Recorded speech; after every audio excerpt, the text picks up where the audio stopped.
any questions, any problem that you're currently finding inside your company, put it in the chat. That way we can look at that and then come into your business. And so the idea behind a mastermind is that you get to be in the middle, and then we surround you as from a culture founder, from operations, and from our sales guy. We get to come into it and hopefully offer a little bit of wisdom or help you solve or identify any issues that you might be having. And so I'm going to start by sharing a little bit about myself. I am a former pastor for about 22 years who started Googling top 5 businesses to open for $5,000 or less.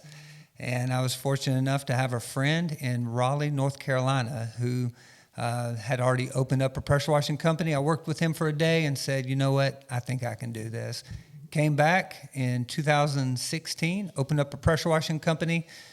First year did about $225K, 2017, and then we grew about 40 to 50% every year from that, and did 1.8 or on scale for 1.8. So my main goal or my main job inside of Brown's is to carry culture, cast vision, and really just love the team. And that's what I do here, and that's how I serve. Josiah, how did you get involved in Brown's Pressure Washing? What do you do? And share a little bit about Yeah, so my name's Josiah LeBeau. I've been with the team for about 7 years. I don't know. I was like 18 when I joined. I was a little shrimp. Joshua, we ended up having a good conversation. I bought a refrigerator off of him from Facebook Marketplace, and he said that he was growing a pressure washing business, and he had like $1,000 worth of work scheduled out, and I was like, this dude's made it. This dude is success. Yeah, let me jump into that. And so basically, if you're trying to scale your business, you have to see a business that may not even exist. And so when I met Josiah, I was caught off by just his character and how he handled himself. And it was probably October, November, and I said, dude, if you come this way, because you had already started your own pressure washing company. Right. I was doing several houses a week for free. And going back out sometimes. Yep, doing a lot of stuff for free, losing money. And I said, hey, I think I can give you full-time hours. And there was no way that I knew whether or not I could give him full-time hours, but I thought I could. And for whatever reason, he said yes. And so. Yeah, so we started working together after that. About a year in, Joshua ends up saying, hey, I want you here for a long time. I want you to commit to 5 years. And, when you're 19 years old, 5 years is more than a quarter of your life. And so it's hard to see 5 years in the future. But he says, work with me for 5 years, and you'll get 50% of the company. And so some things have changed in between there, but I finished my 5 years back in March. And now an official owner. I'm oversee a lot of the operations, doing a lot of content creating with our incredible producer Scott and Caleb, and just loving where we're at as a company and seeing kind of where God has brought us has been pretty humbling and very honoring to be a part of it. So, Brady. That's awesome. I'm Brady Ridings. I oversee sales as it relates to Nashville and other locations. Story of coming on here was I was actually in a band for about 8 years and traveled all over the country. And the stereotype holds true that they make a lot of money, especially when the band is like pretty small and no one really knows about you. You make like killer cash. So I would come home from touring, a few weeks at a time, whatever, ask, Josh. I met him at the church that he was pastoring at. Our band was actually contracted to lead worship there for 1 year. We met and grew a friendship, and I would basically call him up and be like, hey, man, I need some cash. And he would always open up a position for me. And then through 2020, that band actually, I ended up leaving the band and came on more full-time. There's a longer story behind it that's pretty cool, but ended up coming on in a pretty supernatural way. And then that was 3 years ago now. So, and since then, it's been a beautiful thing. And, And just for clarity, Brady on his first. And so if you are trying to learn how to be a better salesman or estimator or whatever, he sold almost $1 million worth of pressure washing in his first year. And so it's what the right person in the right position can do. Josiah has probably washed about $4 million worth of houses and flat work. So we have a lot of experience, and I have made more mistakes than one can number. And so if you have any questions or if you have anything that you would like to know as it relates to how to wash a house or gutter cleaning or services or certification or insurance or EIN or whatever the things that you might be focused on, we invite you to place that in the chat. And if you're seeing this from a non-live or when it's not live later on in the week, we would invite you to go ahead and subscribe, smash the like button, and then join us from 9 to 9:30 every single Monday. We really do desire to come into your business and try to help you get from where you are to where you want to be. And so we're going to go ahead and ask a few questions. I've got a question for you. How did you identify, this question kind of goes to the both of us, but how did you identify more so Josiah when this all began as a person that you went, this kid is 18, 19. I want him to be here for a long time. How do you identify that? Yeah, so there are primary and secondary needs that mankind has. You know, water, food, sex is primary. And secondary are some like money, status. I wasn't going to give him any of those, by the way. Yeah. I'm a secondary guy. Yeah. But you know, survival and reproduction is our core values. And so for me, I was radically changed by the gospel in 1997. And so when I was a drug dealer, pothead, high school dropout, radically saved, and maybe I get to share that sometime in the future. But my heart changed from the desires to make, you know, for me, and more from a position of to make God known and to live out a good life. And so when I met Josiah, I saw someone with the characteristics of representing me when I'm not on site. And so I wasn't looking for someone who could wash a house. I wasn't looking for someone who could talk anybody into buying something from them and making a ton of cash. And what I was looking for is someone that could rep me when I'm not on site. And Josiah represented Christ well, and so for me that was a match. And so I saw that he had curiosity. He was very caring in the way that he behaved. He had the competencies that you would want in someone to love somebody else. And so for Browns, it's not just about how many houses we wash or what numbers we do. It's how we love our team and how we love the customer in front of us. And so that is why it was easy for me to identify Josiah. And with Brady, there's stories that take place in our lives where it's not just life happening to us, but for us.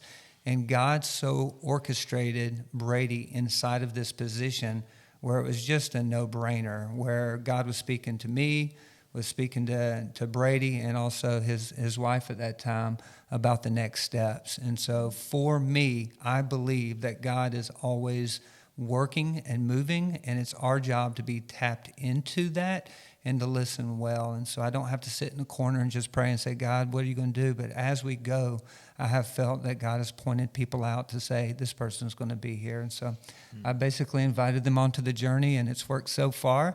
And we'll see what happens from there. Did your other business owner friends say that offering up equity to two guys so immediately was the best decision you could have ever made? Yeah, so if you've read Profits First, if you are well-versed inside of business education, there's nothing that I have done that you would have read or people would have said you should give a percentage. It's basically me trying to figure out how to love well inside the marketplace. And so the folks were coming to me, I would never do that. I had people saying, that kid, you can't depend on him.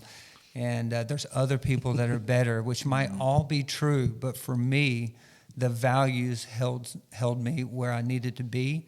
because I would rather have a little bit of a lot than a lot of a little. And that's always that's been so good. my mindset there. That's good.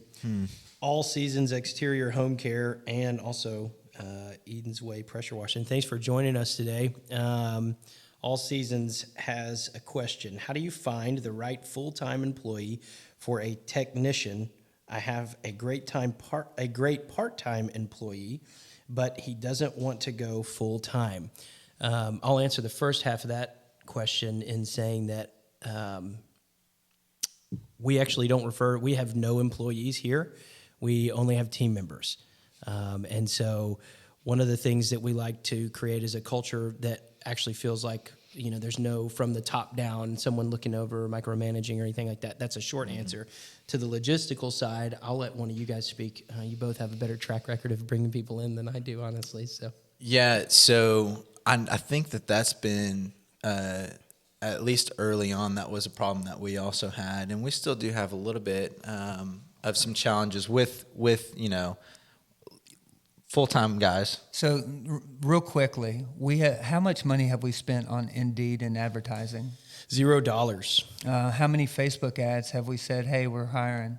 0. Thankfully, $0. Have we ever ran short in finding people that want to be a part of Browns? We are fortunate in that department. And so why do you think that is? Great people attract other great people. Yeah. Yeah. And so Josiah is going to share a little bit of some of the things we do outside of pressure washing. And so just, for those that are asking the questions, it's not what you do on site that determines whether or not you're going to hire folks or if people are going to be wanting to be a part of your team. It's who you are outside of pressure washing that ultimately determines whether or not people are going to come alongside of you. And so in all humility, I do say, man, get out, have fun. Don't spend your entire day pressure washing or being on site or think about pressure washing. Go off and have some fun. Get connected to your community. Go serve somewhere. Go play some sports. Go to the park. But make sure that what you're doing is bigger than just pressure washing, and other people will come alongside of you. And And it may be easy to breeze by that statement to look at life and work in an area that it's bigger than pressure washing. But I think in a strategical standpoint, just an easy instruction would be, hey, look at the people that are around you in your life right now. In terms of, you've got a part-time guy, but he doesn't want to go full-time. Right. I don't think that the answer is how do you convince him to go full-time. It's how do you find a great who that wants to be full-time. Sure. And doesn't also mean you also have to offer up equity. But you being confident in supplying a full-time guy, I think, could be another good answer to the question. Yeah. That question is pretty involved. I think there's a lot of things that go into play. I know our mission here at Browns is to hire great people, give them satisfying work, and pay them well. And so one thing that we would look at is this a place where I would want to work full time at? Is this a place that I could see myself staying here for a long time? How do you create pressure washing is not just a stepping stone to get to somewhere else, but how do you create an environment where the guys can see them being here for a really long time? And we've had guys quit their master's degree to stay inside the company, and that is just a mind-blowing experience to have incredibly talented guys say, I'm not going anywhere. This is it for me. I think a good answer, too, is like, what's the vision of the company? Because ultimately, if you've got guys who can believe in the mission, there's no reason to leave. They believe in the mission of what you're trying to do. And I don't want to hyper-spiritualize everything, but the guys here believe in the mission. And it's because they're a team member and they're a part of the mission. Yeah. It's not like this is Josh's vision and he does this and we just wash houses. It's a team effort. It's a vision and it's a mission that we're all kind of on. And so if the logistical question is how do you find that person, our answer would be community. Yeah. We believe that great people attract other great people. And if the question is how do you keep them, belief in the mission. Yeah. And so, Josiah, the last couple of folks that have joined Browns, where did you find them at? This is actually a really cool story.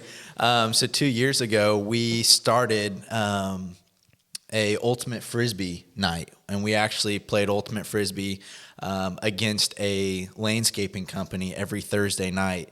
They got tired of being beat, and so they just stopped coming to ultimate frisbee, and people would just show up. They would just come to the park. They would jump in and start playing, and our company would just go out there and start playing and having fun. And we have brought on 3 guys this year that have been from ultimate frisbee, and they've just said, one of the guys said, I don't even know what you guys do, but I love being around your team and being around the guys, and I want to join. And I think that something cool to interject on is we weren't like seeking those people out. And when he says they came to us, they did. It wasn't like us trying to persuade them or anything to come on. The culture and the vision was bigger than the company here at our office and shop and the jobs that we do. We took it other places, and they were like, I don't know what is going on over there, but I kind of want to find out. And let me just speak to those who may not have the same culture. If you're trying to find a new team member, you can use Facebook, and you can reach out to your friends, and you can create little business cards that have a picture that says you look like you would be someone that would belong here, and have a little QR code on the back, and invite them in to fill out an application. Yeah, thank you for helping me. But those are the things that some of our friends do in order to acquire new team members. And use Indeed if you need to. But I would start on the community, look for teens that look like they enjoy life, and try to invite them, see if they want to make some money, and then make sure you know how to reproduce yourself out of the field. And so make sure you have a really clear cut way of removing yourself from the work, and then trusting that person to do work, and then you just leave them to see if they sink or swim. Yeah. Great segue to yours. Yeah. Well, I do want to touch on that, just one more practical thing that you can take away when looking for guys to join the team. I've been blown away by if we hire 2 people at the same time, and one looks like they are going to be great at hard work and be outside and really grind, and then one might be scrawny, thin arms, not really wanting to work a whole lot. It's crazy to see the teachable guy always wins. The person that is humble and who is willing to take feedback, they always win, and they always stay. And so I would say there's a couple things. Do they get it? Do they want it? And do they have the capacity for it? That's a great way to measure also your values. If you've got values, you obviously want to make decisions off of the values of your company. Humble, honest, and hardworking, those are our values. And so we're not going to hire anybody that doesn't fit those 3 things. But yeah, so that's a good question. You had mentioned like seeking to reproduce yourself in the field, or like out of estimating or whatever, out of the field working and then on the business.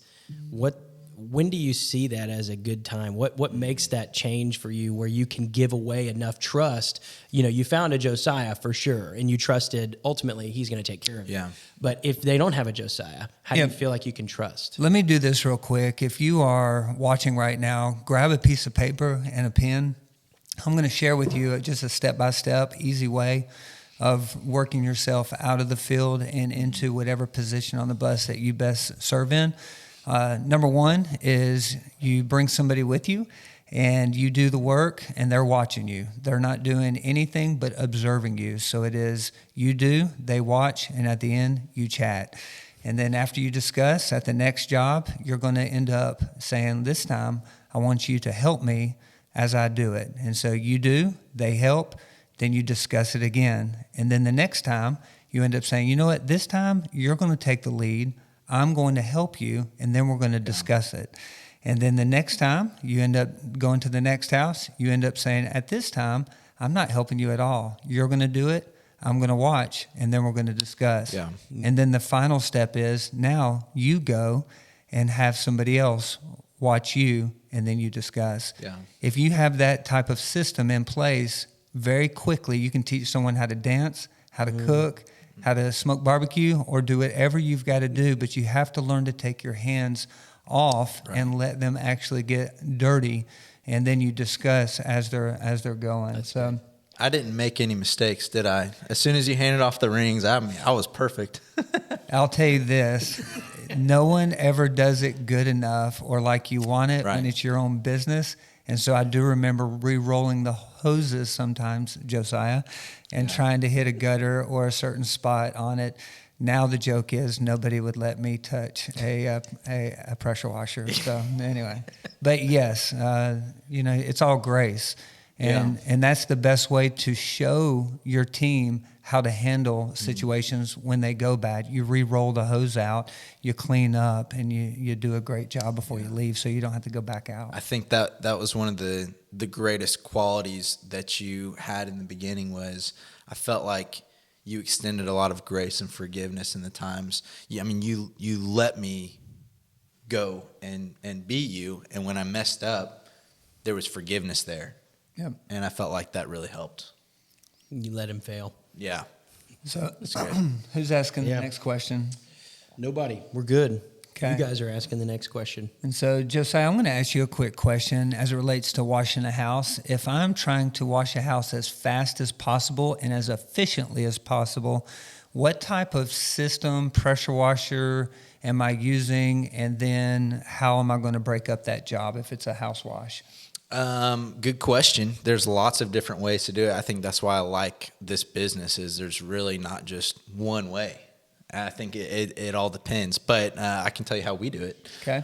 We've got 2 8-gallon per minute machines. That's kind of how we started on that setup. We're currently moving to more of a solo truck setup. And so if you're one guy out there and you just have one machine, soft wash. We don't use any pressure on the house. We use what's called a downstream chemical injector. And basically that draws sodium hypochlorite into the stream of your pressure washer and applies it with low pressure onto the side of the building. And that ends up cleaning the house. That is by far the fastest way to wash a house. And like I said, there's a bunch of different ways, but that's the best way. Yeah. What happens when you kill Mrs. Jones' hydrangeas, though, with all that soap? So one thing I would say is when you're starting a business, you don't have a lot of money unless you have an investor or unless you take out a loan.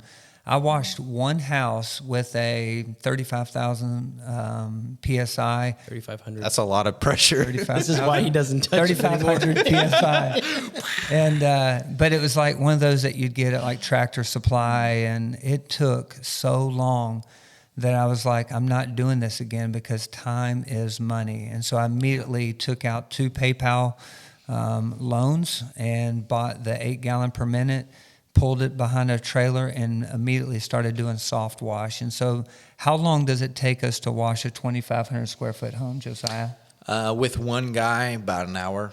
Yeah. And so in 1 hour, you can clean an entire house. And if there's 6 hours to 8 hours in a work day, A lot of houses. and if you're in one neighborhood or you're moving 20 minutes away, you can literally do 4 to 5 houses a day. And if your house washes are 300 or more, you can end up seeing how 3 times 4, 3 times 5 is $1,200 $1,200 a day. So. I mean, and the good news about the soap is it's just so much more effective. Like it comes cleaner, easier, stays cleaner longer. Soft wash is the way to go. All seasons, you're welcome, man. He said those answers really were great and helped a lot. You're welcome. That's awesome. We're happy to do it. Yeah, all season. Thank you for asking that question. And if there's anyone else that would like to ask a question, we really want to hear what questions, what challenges that you have.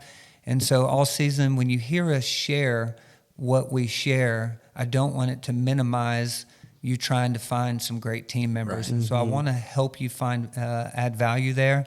So please stick in. Please ask any other questions. One thing I did when I first opened the business is I started with mission, vision, values, and goals.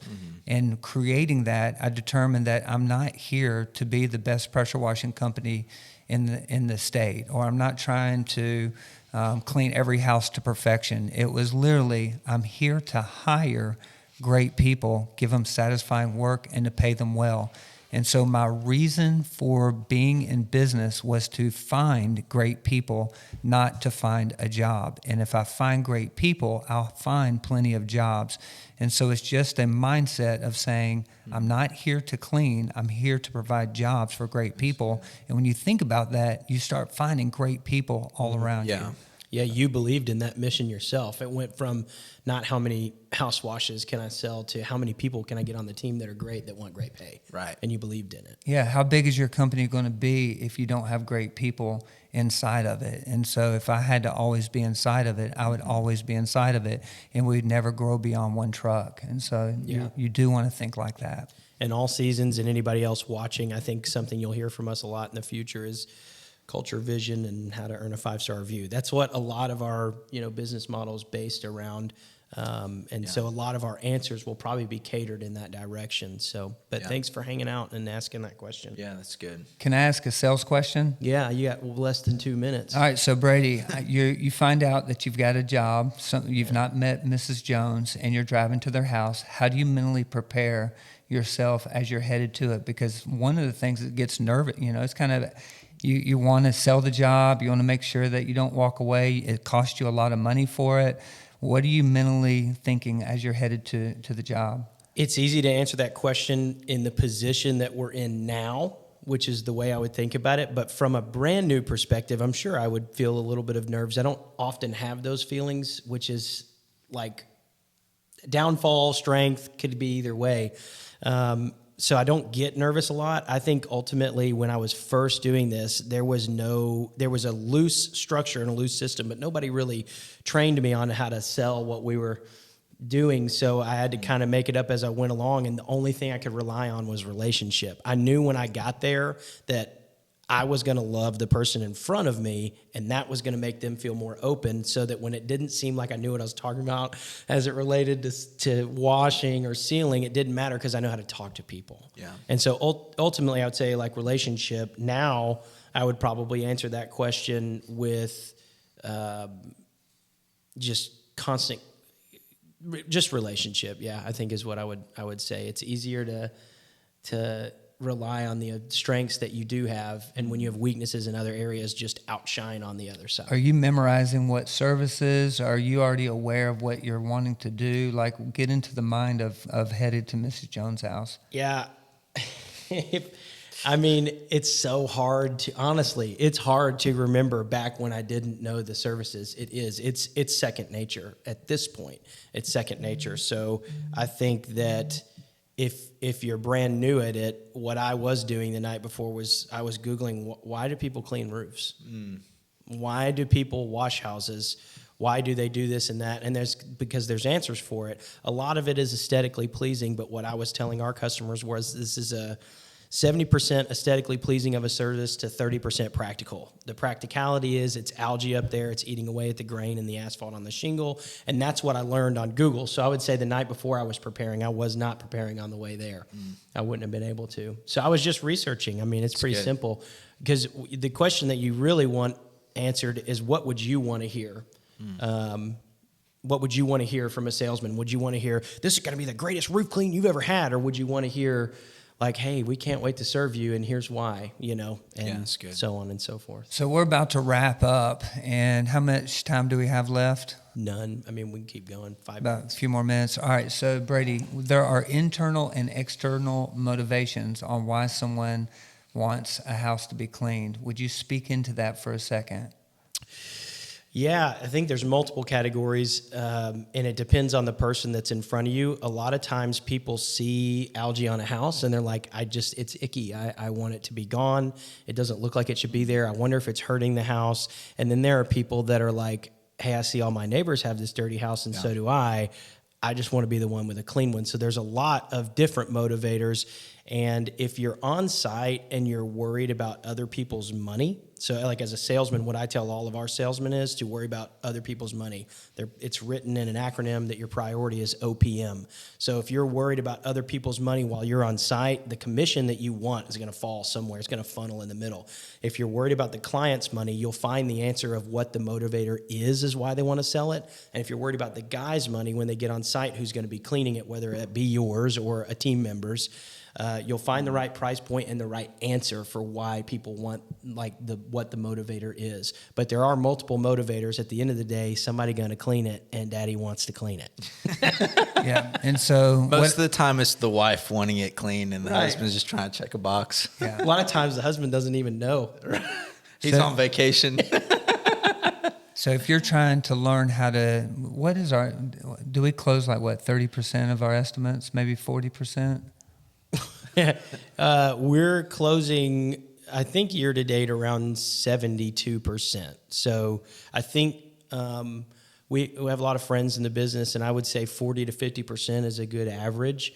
But we tend to stay on the 70% side. And the reason I bring that up is because there is a rhythm to the science. And so if you'll take the time to care about the person in front of you and then move to a place of finding out how you can help them, that is the best way to be able to sell a job. But if you're hungry, if you're just trying to see how much you can make, you come off as smelly, and you'll end up being the other 30%. Anyone can smell a salesman from a long ways away.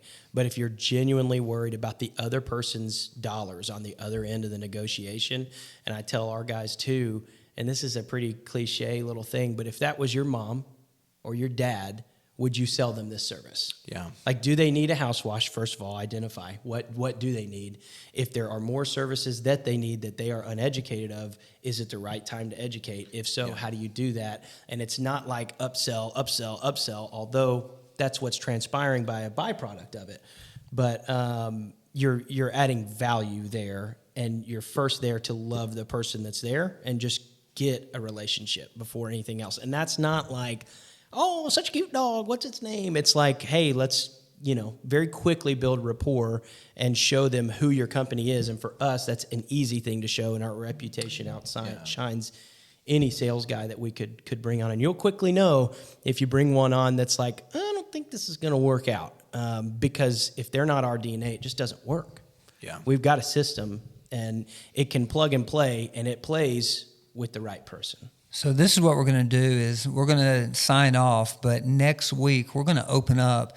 Josiah, will you be here next week? I will. Okay. And what I'm going to ask Josiah is to go step by step on the perfect job. He's going to start with pulling up on site, and he's going to walk through step by step by step on what he does on every part of the process, even to getting a 5-star review. If you want to grow your business, you have to be dialed in on getting a 5-star review.